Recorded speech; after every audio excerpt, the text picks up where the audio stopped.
dismissed every accomplishment I've made. You've talked about my father.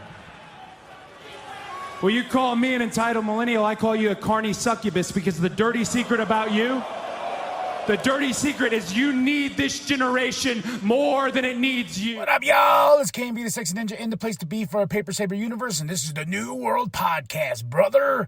We're talking about Collision, January 4th, 2025, in Charlotte, North Carolina. Tony, Nigel, and Daddy Magic. Well, he's only on for the first match, but the promos are back. Before the intro, I was so happy and excited for this. The Elton John song is back. You know, Saturday night, fight night. It's all right for a fight. I was like, this is what I want. This right here makes me happy. And we started off with a great, probably my match of the night. Is the TNT Championship match, Daniel Garcia versus Mark Briscoe.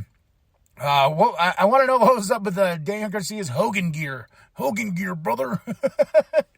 He was rocking the red and yellow. But this, like I said, this was a great match, man. I had so much fun. I think these two almost took it to the time limit, because before the match was over, it's like, you got 3 minutes left.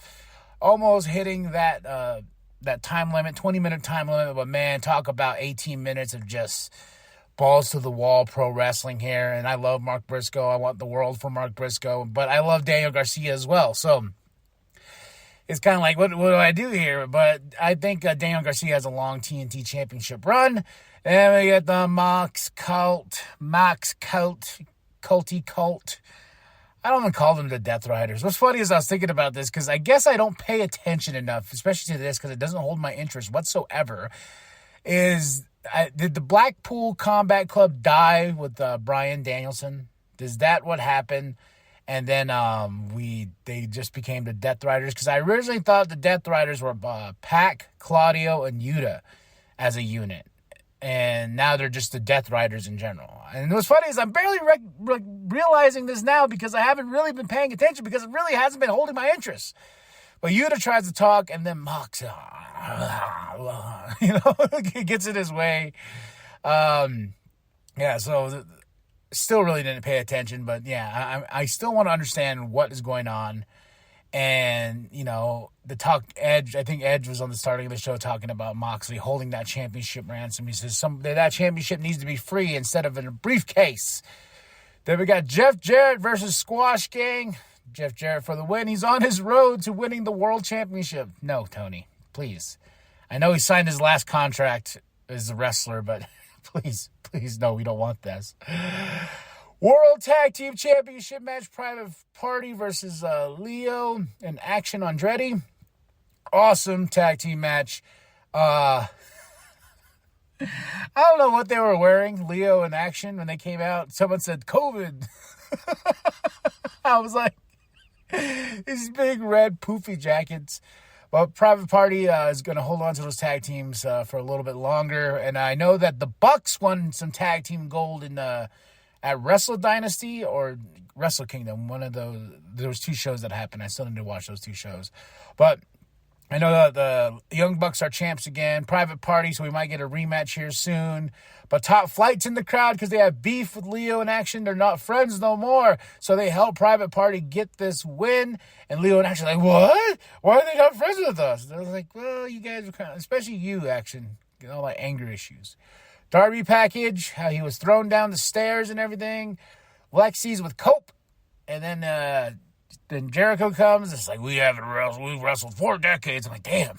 Then y'all need to retire. But despite my Jericho hate, the main event was pretty solid. Not gonna lie. So, but we have Cope. And Jericho did something. I was like, you're ruining this name even more, even though this name's not good. When he's like, Cope's a dope. I'm like, no, put it away. Tony Storm versus Deonna Purrazzo with Ty outside helping. Tony gets the win overall. I will say this match was not great. Deonna Purrazzo was the problem. Like, Tony Storm is fantastic in that ring when she can be. But she is a national treasure to me. If you haven't seen the video of her first month in AEW, so great. Go to ask talent for, can you watch my match? Taking advantage of catering and, being like, I'm so new here. Tony Storm is great. I mean, it's just some fun stuff. Watch the video. It's on YouTube is where I saw it, man. But, man, it was so good. Or you can find it anywhere. Like, I believe it even popped up on Twitter and stuff like that. But, yeah, this whole Tony not remembering anything is pretty fun. Hangman is calling out Christopher Daniels. Then he hits Christopher Daniels. And it was funny because he's like, you need to retire, old man, slaps him. And I was like, you don't think Christopher Daniels did attack him back. He left Hangman there looking stupid. And I was like, all right, Christopher Daniels, whoop that ass. Whoop that ass. Then we have the Acclaimed. I really don't care. Max and Bowens, they're having their falling out. Daddy Ass is not there. It's like, where's Daddy Ass? The 100K high-speed collision match. It was Brian Cage versus Commander versus Beast Mortos versus Dante. High pace. Brian Cage got the win, being a beast that he is. Oh, my goodness. Brian Cage is a beast, man. He looks like a beast. He walks like a beast. He talks like a beast. He's just a beast, and he deserves 100K. I don't know what the point of this match was, but okay. Then we have FTR backstage with the Rock and Roll Express. I just got a feeling, I wonder if Moxley's going to beat up these guys. And then we get the Outrunners, and they settle their beef with the Rock and Roll Express. They all shake hands. Then we go into our main event, Rated FTR versus the Learning Tree. Awesome match. I like I said, it was high pace, just boom, boom, boom, boom. Rated FTR gets the win. Then we cut to Mox on the Tron, and he takes out Rock and Roll Express. Well, kind of. It's just so bad at times, man. Like, I can't remember who, one of the Rock and Roll Express goes, you don't have the balls.